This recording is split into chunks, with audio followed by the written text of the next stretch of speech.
اور اسے ان درندوں سے مقابلہ کرنا پڑے گا، لیکن اس بار ایسا نہ ہوا۔ کیا معاملہ ہے؟ کوئی درندہ نمودار کیوں نہیں ہو رہا؟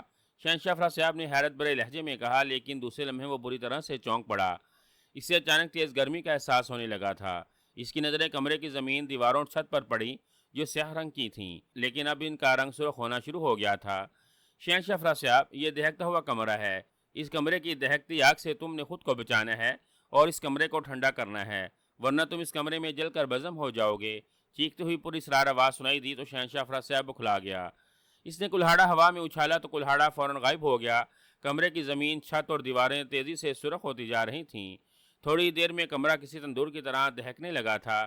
شہنشاہ افراسیاب کے پیر جلنا شروع ہو گئے تو وہ پاگلوں سے انداز میں اچھل کود کرنے لگا۔ ارے ارے، میں جل رہا ہوں، بچاؤ مجھے بچاؤ، شہنشاہ افراسیاب نے بری طرح سے ناچتے ہوئے کہا۔ اس نے فوراً ایک منتر پڑھا اور پھر اس کے پیر زمین سے اٹھتے چلے گئے۔ وہ کمرے کے وسط میں معلق ہو گیا۔ ہوا میں معلق ہونے کی وجہ سے اس کے پیر تو سرخ ہوتی ہوئی زمین سے جلنے سے بچ گئے تھے، لیکن کمرے کی ہر چیز آگ کی طرح سرخ ہو گئی تھی، اور کمرہ اس قدر گرم ہو گیا تھا کہ شہنشاہ افراسیاب کو اپنا جسم حقیقت میں جھلستا ہوا محسوس ہونے لگا، اور اس کے منہ سے نہ چاہتے ہوئے بھی انتہائی اذیت بھری چیخیں نکلنے لگیں۔ عمر کو معلوم تھا کہ ان دروازوں کے پیچھے نہیں جھانکا جا سکتا اور نہ ہی دوسرے کمروں کی کوئی آواز آ سکتی ہے۔ اس نے اپنے ہی طور پر فیصلہ کرنا تھا کہ وہ کس کمرے کا دروازہ کھولے اور بغیر کسی طلسماتی کمرے میں گھسے ایسے ہی 4 دروازے والے کمرے میں پہنچ جائے۔ وہ پہلے مشرقی دیوار کے دروازے کی طرف بڑھا، لیکن پھر کچھ سوچ کر وہ مغربی دیوار کے دروازے کے پاس آ گیا۔ اس نے ایک بار پھر اللہ کا نام لے کر دروازے کا کنڈا پکڑا اور دروازہ کھول دیا۔ دروازہ کھولتے ہی اسے دھکا لگا اور وہ کھلے ہوئے دروازے سے دوسرے کمرے میں پہنچ گیا۔ اس کے کمرے میں آتے ہی اس کے پیچھے سے دروازہ بند ہو گیا۔ باپ رے، پھر طلسماتی کمرہ! عمر نے کمرے کی سپاٹ دیواریں دیکھ کر ایک طویل سانس لیتے ہوئے کہا۔ اگر یہ طلسماتی کمرہ نہ ہوتا تو یقیناً وہاں دیواروں میں 4 دروازے ہوتے اور عمر بغیر کسی طلسماتی کمرے میں گھسے بھول بھلیوں کے ایک طلسم کا ایک کمرہ پار کر جاتا، لیکن اس بار بھی اسے غلطی ہو گئی۔ وہ پھر طلسماتی کمرے میں آ گیا تھا۔ کمرے میں آتے ہی دیواروں پر لگی مشعلیں جل اٹھی تھیں، اسی لیے عمر کو سپاٹ دیواریں دکھائی دے رہی تھیں۔ عمر نے پھر سے غلط کمرے کا انتخاب کیا ہے، یہ طلسماتی کمرہ ہے۔ عمر کو اس طلسماتی کمرے کا طلسم بھی ختم کرنا پڑے گا، تب وہ دوسرے خالی کمرے میں پہنچے گا، ورنہ اسی کمرے میں اس کی موت ہو جائے گی۔ تلوار حیدری ابھی تک عمر کے ہاتھ میں تھی۔ وہ چاروں طرف دیکھ رہا تھا۔ ابھی چند لمحے گزرے ہوں گے کہ اچانک کمرے کی چھت میں ایک بڑا سا سوراخ بنا اور دوسرے لمحے عمر کو تیز چڑچڑاہٹوں کی آوازیں سنائی دیں۔ عمر ابھی دیکھ ہی رہا تھا کہ چھت میں ہونے والے سوراخوں سے بڑی بڑی چمگادڑیں نکل نکل کر باہر آ رہی ہیں۔ چمگادڑیں ایک تو عام چمگادڑوں سے کہیں زیادہ بڑی تھیں، دوسرا ان کے پنجے بے حد لمبے اور نوکیلے تھے، اور ان کے کھلے ہوئے منہ سے لمبے لمبے دانت بھی جھانکتے ہوئے دکھائی دے رہے تھے۔ چھت کے سوراخ سے نکلتے ہی چمگادڑیں چیختی ہوئی کمرے میں چکرانے لگیں۔ ان خوفناک چمگادڑوں کو دیکھتے ہی عمر سمجھ گیا کہ یہ چمگادڑیں آدم خور چمگادڑیں ہیں، جو ایک بار کسی انسان سے چمٹ جائیں نہ تو صرف اس کا خون پی جاتی ہیں بلکہ اس کا گوشت تک بھی کھا جاتی ہیں۔ ایک مہم میں اس کا پہلے بھی ایسی چمگادڑوں سے پالا پڑا تھا، اس لیے وہ ان چمگادڑوں کو دیکھ کر سہم گیا تھا اور پیچھے دیوار سے جا لگا تھا۔ چمگادڑوں نے ابھی تک عمر پر حملہ نہیں کیا تھا، لیکن وہ مسلسل سوراخ سے نکل نکل کر کمرے میں آ رہی تھیں اور چھت کے ساتھ ساتھ چکرا رہی تھیں۔ ان کی تعداد مسلسل بڑھتی جا رہی تھی اور عمر کو یوں محسوس ہو رہا تھا جیسے تھوڑی ہی دیر میں یہ کمرہ چمگادڑوں سے بھر جائے گا۔ اس نے فوراً زنبیل میں ہاتھ ڈالا اور زنبیل سے مقدس چھتری نکال لی۔ اس نے چھتری کھول کر اپنے سر پر تان لی۔ تھوڑی ہی دیر میں واقعی کمرہ خونی چمگادڑوں سے بھر گیا اور پھر اچانک چھت میں ہونے والا سوراخ بند ہو گیا۔ جیسے ہی سوراخ بند ہوا، چمگادڑیں چیختی ہوئی تیزی سے عمر کی طرف لپکیں۔